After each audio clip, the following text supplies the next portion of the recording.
Going on? You're allowed to film police stations. I'm not allowed to police. Okay, you're detained at the moment. Okay, alright. You can do it. Alright. You don't got to touch. I'll put it on the floor.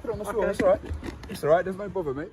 Buckle up, guys. Today we're stepping up to Colindale, one of North London's most notorious police stations. The camera rolls as the narrator casually introduces the place, calling it the North Side's Lewisham. But that calm doesn't last long. Within seconds, officers spot the camera and demand answers. Why are you filming? The tone tightens. The energy shifts. And you can feel confrontation brewing. What starts as curiosity now carries tension. This is more than sightseeing. It's a challenge to power, and the air thickens as the standoff begins to form right before our eyes. Going on? You're allowed to film police stations. I'm not allowed to police. Okay, you're detained at the moment. Okay, alright. You can do it. Alright. You don't got to touch. I'll put it on the floor. It's alright. It's alright. There's no bother, mate. It's alright. I'll put it on the floor. I'll put it on the floor. Yeah, we're here. It's not going anywhere. You see my hands? Cool. Yeah, thank you. Why are you cuffing me? Am I hostile? We're coming down. That's what we're checking, mate. You don't have to touch that, man. Okay, so just for a bit of context, this officer right here just cuffed me. I don't know if you'll see that footage.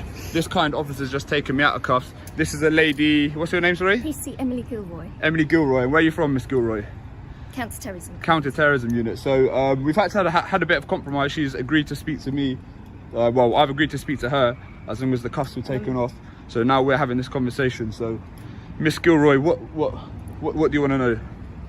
Well, I want to know why you came in filming the back gates, which has led to you being in handcuffs when officers arrived because they didn't know what you were doing and you didn't want to provide your details. Because I'm documenting abuse of like terrorism legislation, stuff like that.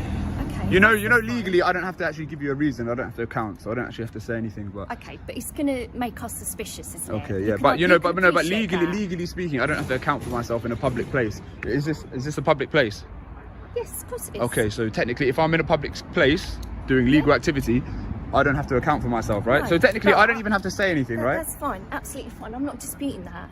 But you've got to appreciate these officers are just doing their job at the end of the day. I don't think they are doing their job, though, no. Well, I'm not. He's cuffed, then released, standing face to face with Ms. Gilroy from Counter-Terrorism, a title that instantly raises the stakes. The observer watches the power balance play out. She seeks answers. He insists on rights. He explains filming's legality in public space while she questions intent. It's not shouting, it's quiet confrontation, measured but heavy. Every word feels like evidence, every glance a negotiation. The camera captures a rare clash where authority and activism meet on equal ground, and both sides test how far doing your job can go before it crosses a line. I'm here to dispute that. What else do you want to ask me? I thought you were the one that was asking me. Well, obviously we want to know. I would like to. All right then. All right. Let me ask you a question. I've got a question for you. You ready?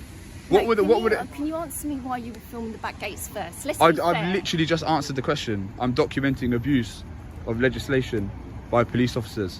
Well, what's the abuse of legislation? Where's it been abused? So I've just been cuffed and searched without reasonable grounds. But that was after you started filming. Yeah, of course. But I am allowed to film this. Look, guess what? I can stand here and film this as much as I like. Does it? Okay. I don't know if that's computer. All right, you have a listen. You have a right to speak to me, fine. Yeah. But you don't have a right to just put cuffs on me, and then start. Nah, you don't though. You don't, because I'm not hostile. I'm not getting anywhere with you because you're not prepared to listen to me. So let's not just dispute that. We're having a fair conversation, civilised conversation, and the agreement was to let you out of the cuffs. You're from Counter-Terrorism and you still don't know who I am and my name. I've got not because I'm affiliated with terrorism, but.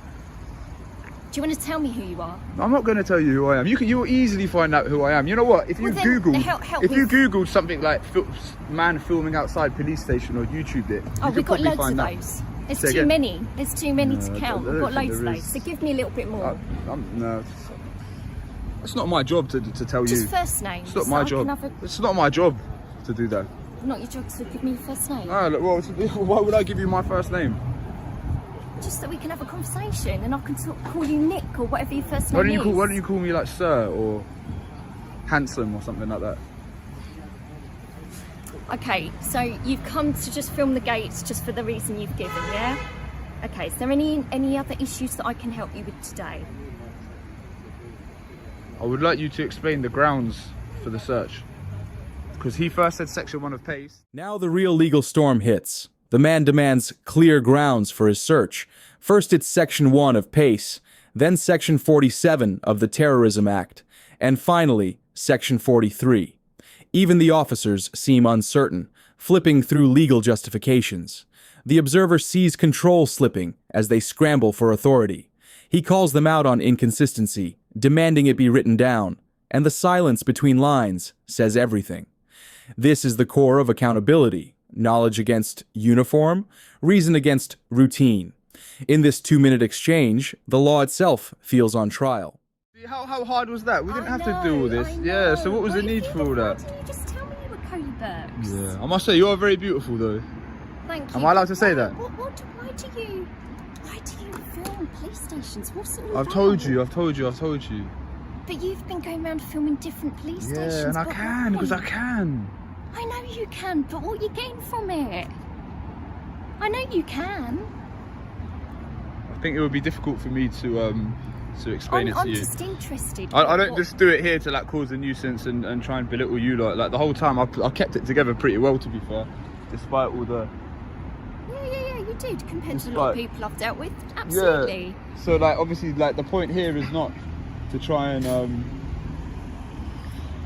and belittle you lot. The point is, like, I suppose you could say it's a form of like civil activism. Do you know what I mean? And then we're just why? seeing But why? because we're seeing how the authorities react to people filming in public places, and it so happens to But be. for what? I'm genuinely interested. Okay, so For what if you let purpose? me explain. So it happens to be that many officers are just kind of intent on violating people's rights without any given kind of reason or grounds. Do you know what I mean? We've got officers here. Even your inspector himself, he didn't have a clue what he was talking about. He was saying Section 47 Well, didn't you need to thought be. he didn't, No, but he didn't though, and I could tell he did it. That's why he scarpered.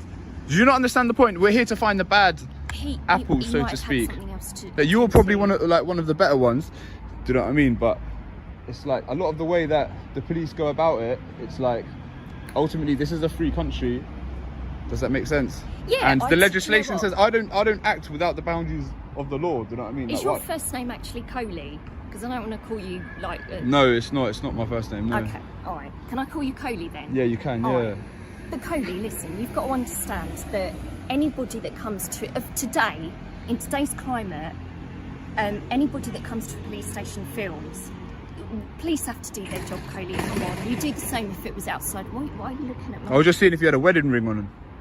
Okay, that's What? neither here nor there. Why? I don't Is know, it? but Are I you mean, well, let's listening make to you the need best to of a bad listen to the situation. point I'm trying to make. Yeah. Come on. It doesn't You matter. I'm can't still gonna do understand. this. Identity reveal, he admits he's Cody Burks, the activist behind the lens. Suddenly, the tone softens, but the debate deepens. He explains his mission, not provocation, but exposure, showing how officers react to lawful filming. She challenges him with risk and suspicion. He deflects with logic and real-world examples. Would a terrorist really film a police station in daylight? He asks, dismantling fear with reason. The observer notes how conversation turns philosophical, blurring lines between security and freedom. In that moment, activism gains a human face, and authority has to listen. Nah, we have to look at the bigger picture, Coley. Yeah. I hear that, but it's like me talking to you and these other officers is a complete coincidence. I haven't come here like, knowing this particular officer works at this time. Like I've just turned up But here. you might do. And whatever happens, happens. You might do though. But even then, I'm just trying to- I don't think that they would just stand in the place where the cars come in and out of. Like, camera or not, some bloke standing here Cody, looks come on, suspicious. Come on, we get all sorts doing all sorts of things. So you've got to realise that. All right. Okay, Okay, my well, man's it's been- come back with the search slip. Good to chat to you. Yeah, pleasure to meet Let you. me get your search slip. Are you willing to give us your details? I can write them on slip. Don't be stupid, man. Just No? write down the thing on the paper, man. Next time someone comes to some films, what are you gonna do? Officer, I've asked you a question. There you Come go. on, let him. There's your slip. Listen to me. Alright. Next time someone does this, don't act like this, alright? Yeah. Yeah, because you know you can get sued. Whatever you say. Whatever I Take say. care, Coley. All right, goodbye. I don't know, but anyway, that was Colindale. Colindale Police Station that have not learned. Again, this is the biggest police station in North London. Finally, the scene closes. The search slip is handed over, and with a calm but firm tone, he reminds them about unlawful searches. No shouting, just principle. He signs off from Colindale, reflecting on what just happened. Another chapter of public accountability filmed raw. The observer senses satisfaction without arrogance, a small victory in a larger cause. It's more than confrontation. It's documentation with purpose. And that's a wrap for this case. If you enjoyed this breakdown, like the video, subscribe to the channel, and we'll see you in the next one.